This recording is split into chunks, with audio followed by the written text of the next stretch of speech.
성경을 보는 방법이 있어요. 그냥 무턱대고 성경을 읽으면 성경의 의도를 알기가 좀 어렵고요. 시간이 오래 걸립니다. 우리가 성경을 보는 방법을 알고 성경을 보면 성경의 깊은 세계에 쉽게 들어갈 수가 있어요. 성경을 보는 방법 중에 하나가 성경 전체를 이렇게 덩어리로 이렇게 나눠요.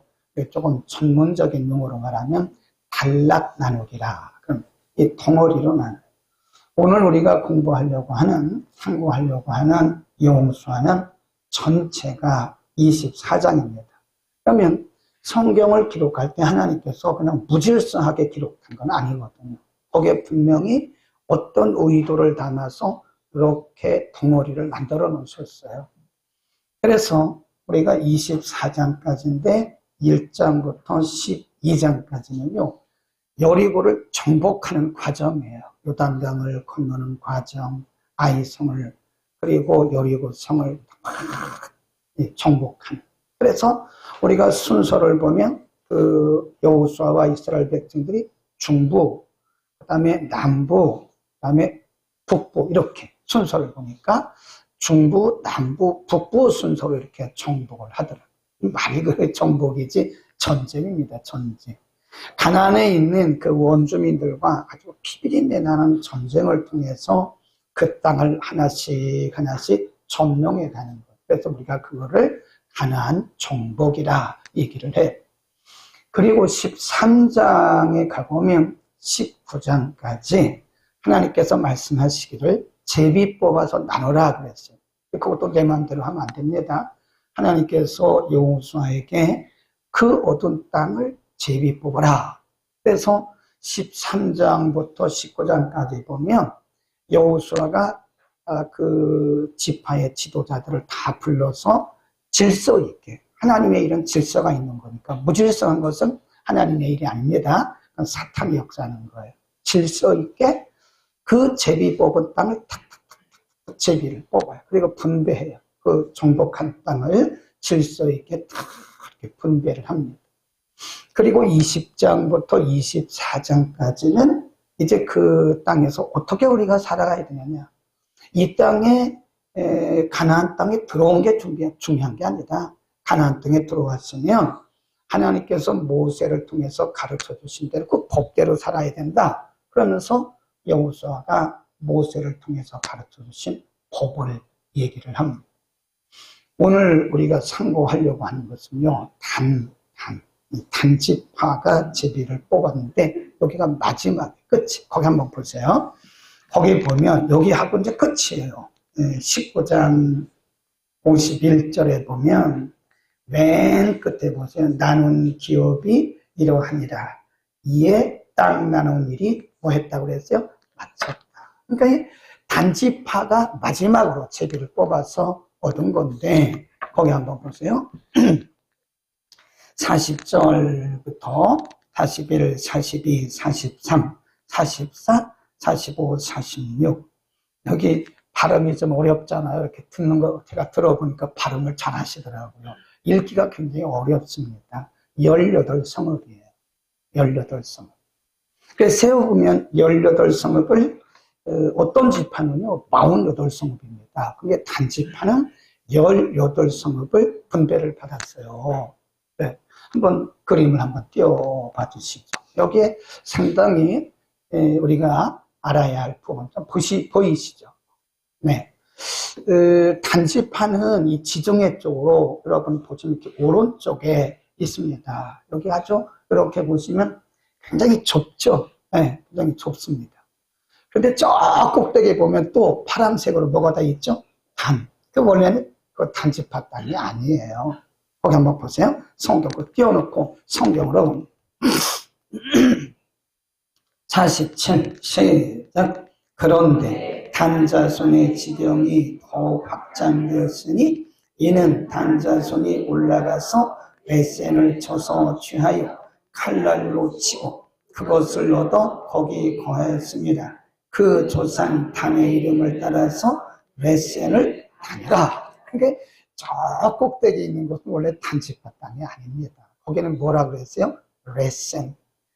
레센이라고 하는 북쪽으로 막 이미 그 주변은 다 다른 지파가 제비를 뽑아서 다 차지하고 있기 때문에 거기를 공격할 수는 없잖아요.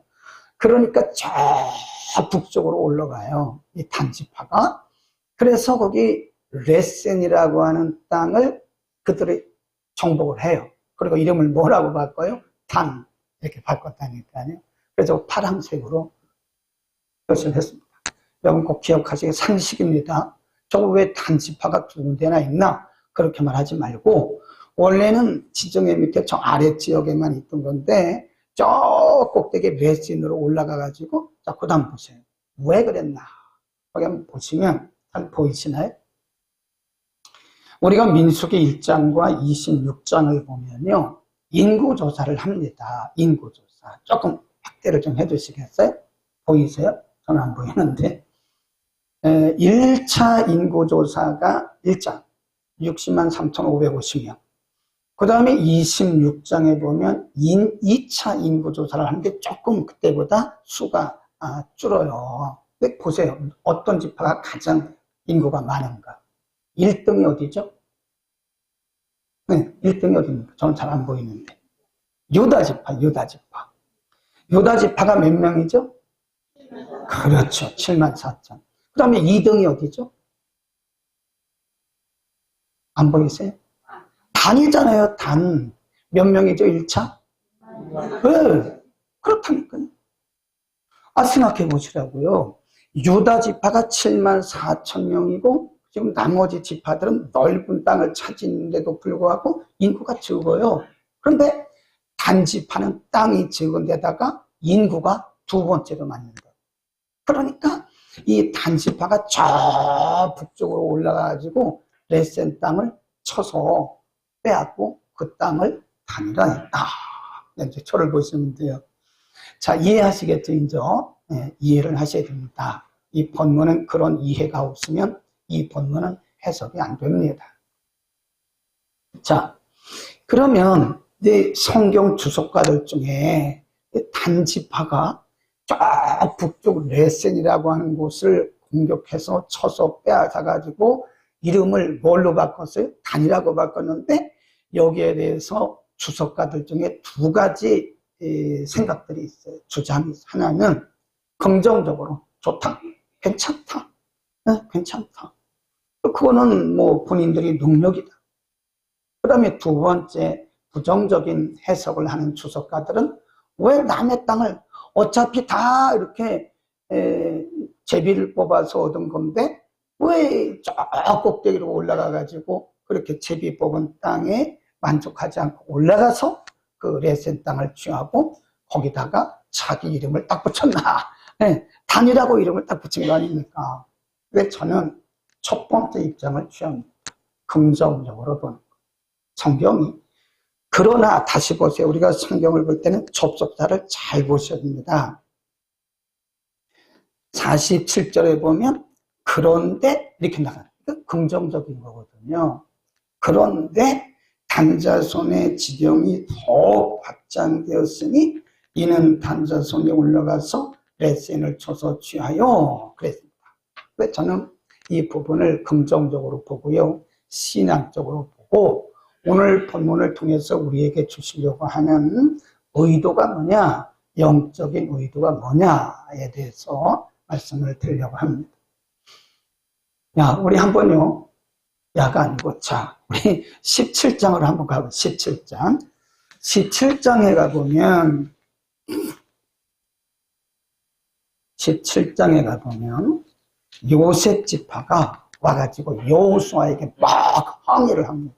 왜 우리는 이것만 줍니까? 막 이러고 항의를 해요. 네. 자, 여호수아 17장으로 갑니다. 14절. 시작. 요셉 자손이 여호수아에게 말하여 가로되 여호와께서 지금까지 내게 복을 주심으로 내가 큰 민족이 되었거늘 당신이 나의 기업을 위하여 한 제비 한 분깃으로만 내게 주심은 어찌미니까. 아니, 여기 용어를 잘 보셔야 돼요. 분명히 이 지파들이 뭘 뽑았죠? 채비를 뽑았잖아요. 그런데 지금 누구 탓을 하고 있는 거죠? 여호수아, 왜 당신은 우리에게 이러는 겁니까? 아니, 왜 우리에게는 이렇게, 우리는 인구도 많고 그런데 왜 당신들, 아니, 왜 당신이라고 말해요? 하나님이신데, 제비를 뽑아서 얻은 것인데, 이들은 자기들이 얻은 땅에 대해서 만족을 못하는 거예요. 만족을 해. 네? 여러분, 우리는요, 이 단지파와 또 요셉지파를 비교해 봐야 돼요. 이 세상을 살아가는 사람들은 두 가지 관점을 갖고 살아갑니다. 어떤 사람들은 내가 지금 처한 환경에 대해서 만족하고 기뻐하고 감사하는 삶을 살고, 어떤 사람들은 내가 지금 처한 환경에 대해서 만족이 없어요. 늘 불평합니다. 나는 왜 이것만 주냐고, 우리는 왜 이러냐고. 항상 이 사람들의 입에서는 불평, 불만, 또 불만족, 비난, 비평, 왜 당신이 이러냐고. 아니, 여호수아가 그런 거 아니잖아요. 다 똑같이 제비 뽑아서 나눈 거잖아요. 근데 왜 여호수아 탓을 하냐고요. 그러니까 이게 보면 부정적인 시각을 가진 사람들은 자기의 현실에 만족이 없어요. 열을 주면 열에 만족이 없고 다섯을 주면 다섯에 만족이 없어요. 그러나 지금 이 단지파는 지금 한 번도 여호수아에게 항의한 적이 없습니다. 본인들이 얻은 것에 대해서 만족하는 거예요. 이거를 우리는 배워야 됩니다.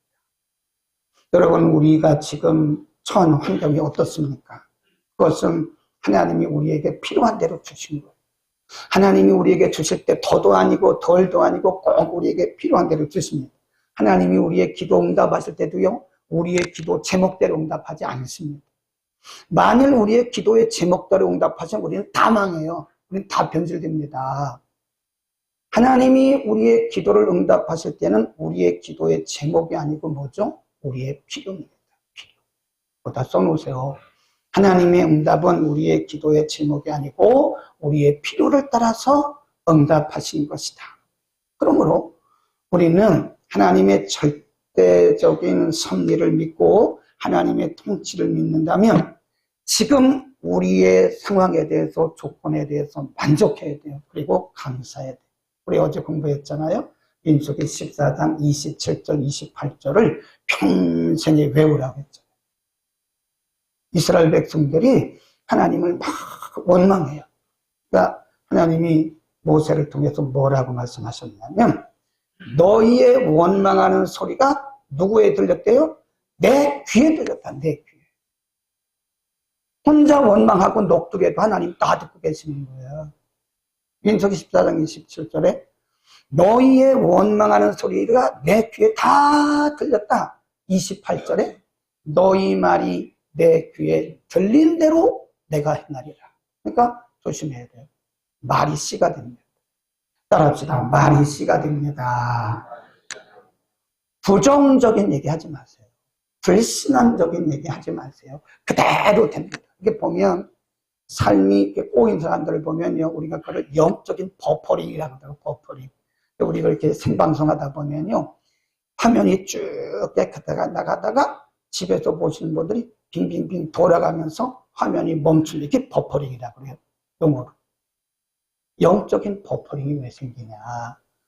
우리 신앙생활에서 왜 영적 버퍼링이 생기느냐? 그것은 우리가 우리의 현실에 만족하지 않고 우리 입에서 불평하는 말이 나가는. 불평하는 말을 누가 제일 좋아하죠? 마귀죠, 마귀.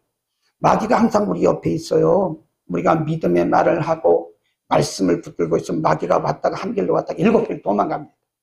근데 우리가 불평하는 말을 해요. 이것도 불평, 저것도 불평, 이거는 왜 그래, 저거는 왜 그래, 나는 만족이 없어. 다 불평해요. 그럼 마귀가 이렇게 보고 있다가 시동을 확 걸어요. 시동 거는 거 아시죠?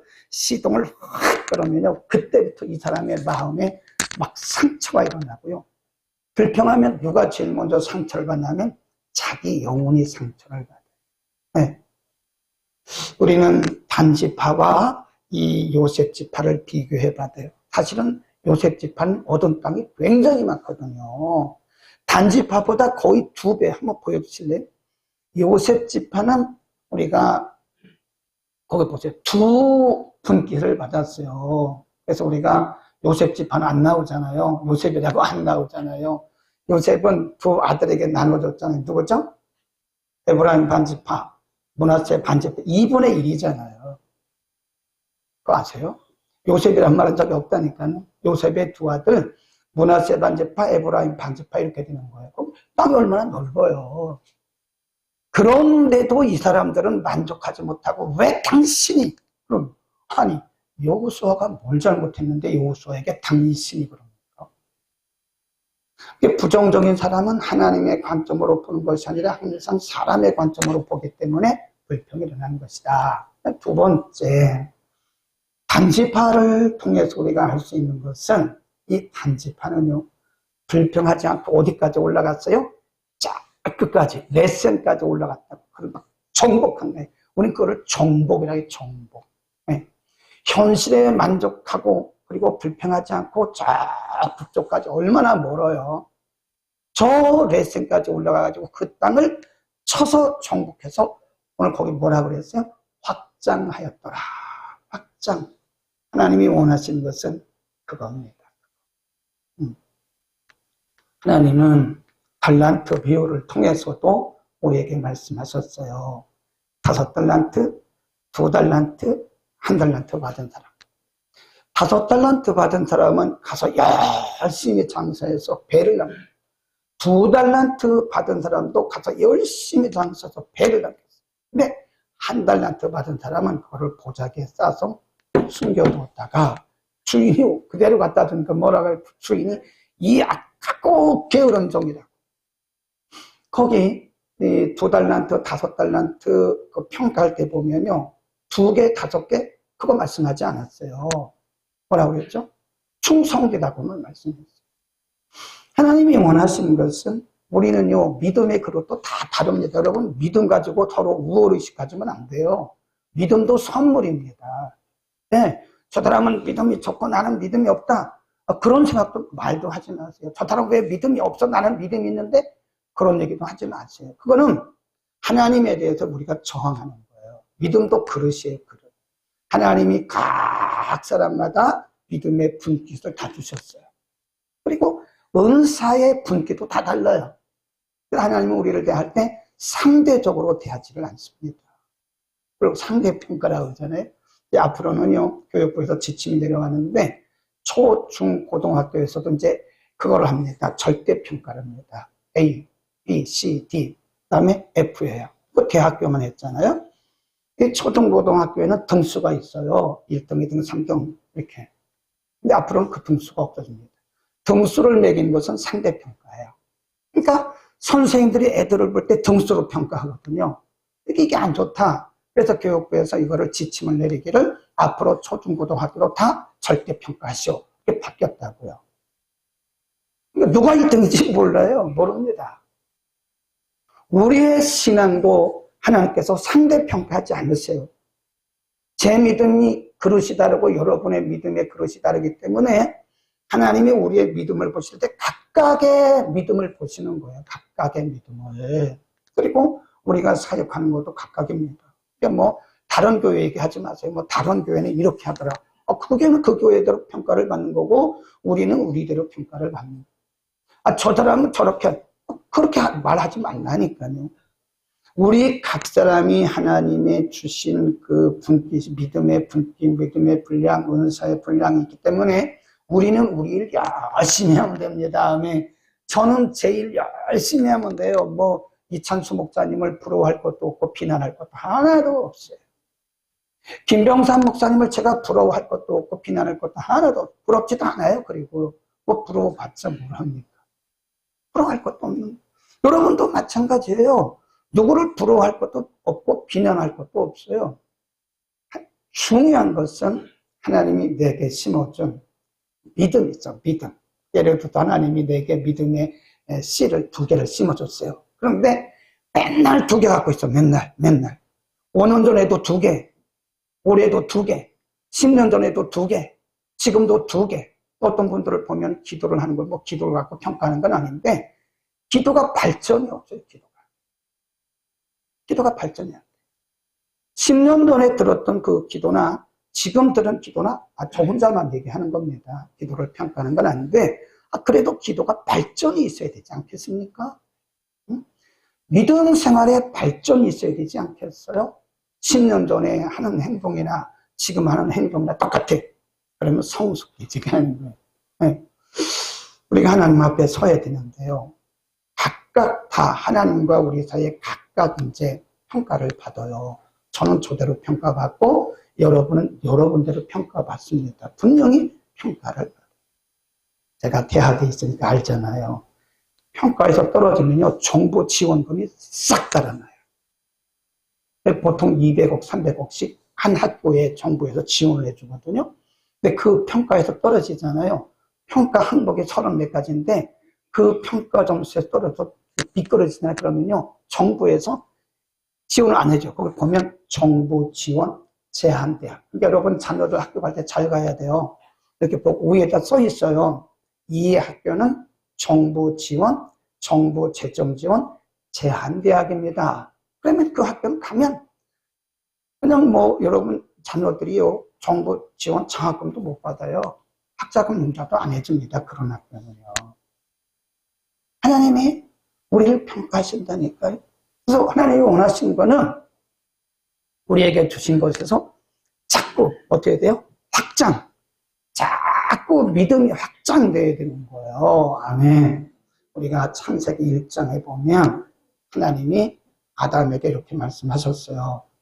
생육하고 번성하여 땅에 충만하라. 땅에 있는 것들을 정복하고 다스리라. 저는 거기서 제일 은혜가 되는 말씀이 뭐냐면 정복이에요. 정복. 내가 너에게 준 이 땅을 정복하고 다스려라. 얼마나 멋있는 말씀인지 모르겠어요. 우리가 창세기 13장에 가보면 아브라함과 아브라함의 조카 롯이 이렇게 헤어지는 장면이 나와요. 그러니까 너무 축복을 받으니까 싸움이 나더라고요. 이렇게 보니까요. 하나님 갑자기 축복 주시니까 부부간에 싸움 나더라고. 하나님이 부부간에 싸움 날까봐 축복 많이 안 주신 줄로 아세요? 싸움 안 하신다고 딱 마음 먹으면 하나님 축복 많이 주실 거예요. 이렇게 보니까 축복 받으면 그때부터 이 지분 갖고 싸우더라고요. 누가 더 많이 가져요. 여러분이 성령 충만해서 부부간에 싸움 안 한다 그러면 하나님이 축복하실 거예요. 이 싸움이 났어요. 아브라함에게 하나님이 너무 복을 주시니까 조카 롯에게도 복을 주시니까 막 이게 목자들끼리 싸움이 나고 난리가 난 거예요. 난리가. 그러니까 아브라함이 조카 롯을 그때는요, 나이 든 사람이 양보해야 됩니다. 나이값도 못하면 안 돼요. 항상 나이 든 사람이 양보하는 거예요. 아멘. 나이는 먹었는데 자기가 뭐 막 하려고 이기려고 하는 거 진 거예요. 진 거. 아니 그 애들 조카 롯하고 싸워서 이기면 뭘 하겠어요. 지는 게 이기는 거지. 그렇죠? 그러니까 아브라함이 져줬어요. 조카 롯을 불렀어요. 롯아, 우리가 형제간인데 우리가 혈통인데 싸워서 되겠냐. 그러니까 내가 너에게 우선권을 줄 테니까 어디든지 마음대로 네가 먼저 가라. 그리고 내 그 양들을 가축들을 데리고 다 가라. 그러면서 얘기하는 것이 내가 좌하면 나는 우하고 싸우지 않겠다는 거예요. 내가 우하면 나는 좌할게. 그러니까 역시 나이가 어린 사람들은 철이 없어요. 아니, 자기 삼촌인데 그래도 조금은 남겨드려야 될 거 아니에요. 근데 좋은 땅은 다 올라갔어요. 다. 지금 아브라함에게 남은 것은 없어요. 없어. 하나님이 그때 오셨어요. 여러분 우리가 양보하면 하나님이 책임지실 줄로 믿습니다. 너무 이기려고 하면 져요. 그냥 양보하세요. 손해보세요. 네, 그때 하나님이 아브라함에게 나타나셨어요. 아브라함아, 일어나라. 그 말은 낙심하지 마라. 절망하지 마라. 그리고 아브라함에게 말씀하기를 두려워하지 말 일어나서 동서남북을 바라봐. 동서남북. 그게 바라봄의 법칙이에요. 그게. 동서남북을 바라보고 종과 횡으로 다녀. 그럼 내가 밟는 곳을 내가 다 너에게 줄게. 하나님이 뭐라고 그러죠?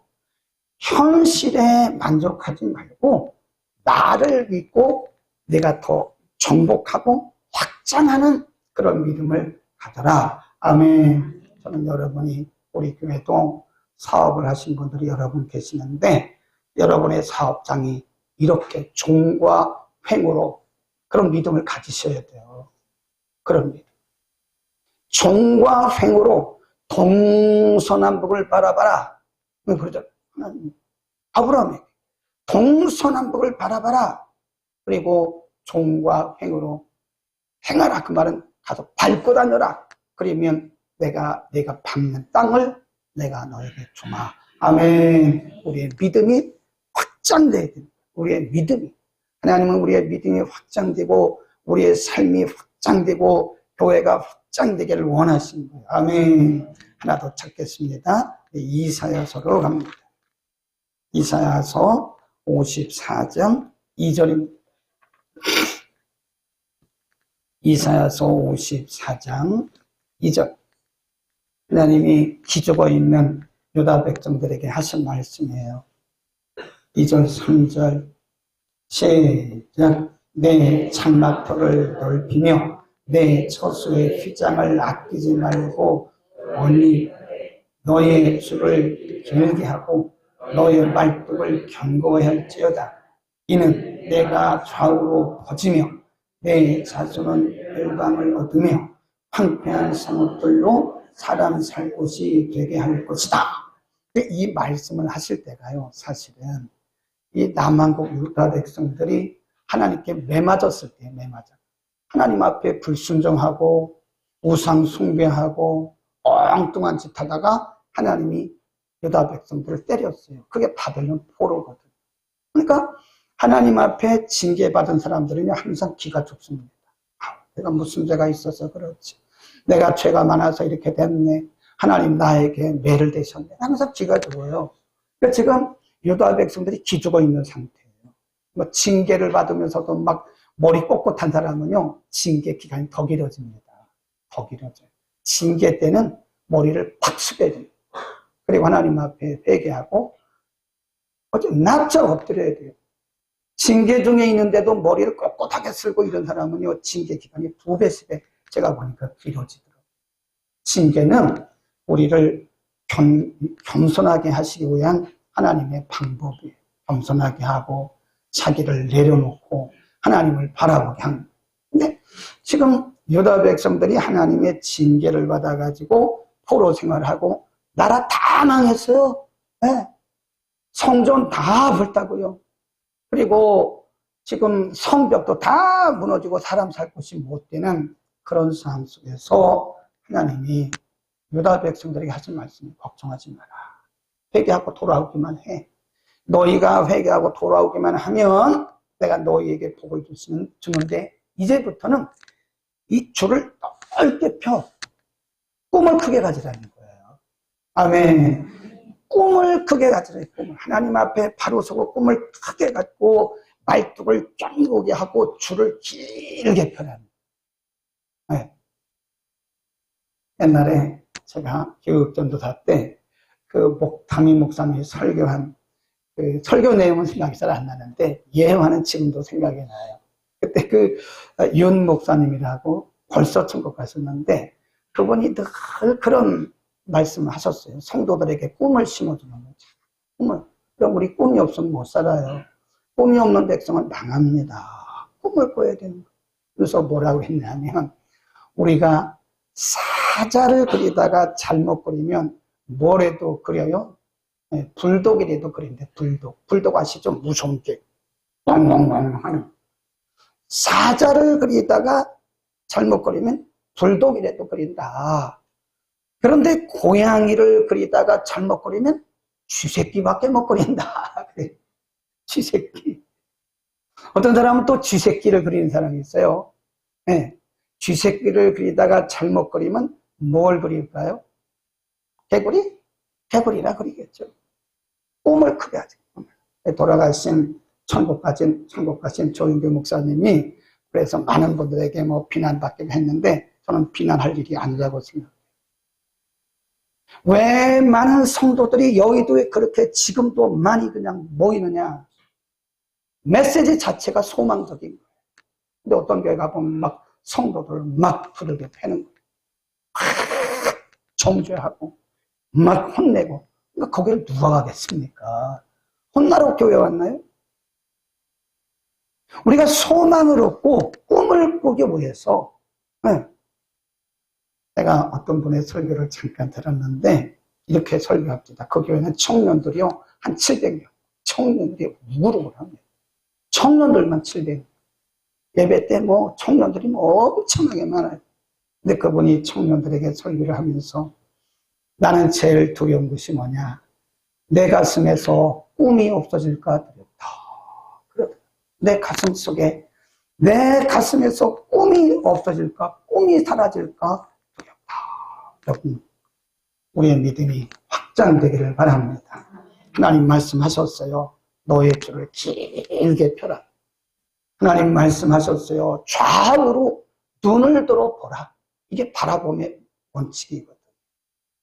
여러분 상황이 어떻습니까? 어렵습니까? 어려운 건 우리가 어려운 거예요. 하나님이 하시면 하시는 거예요.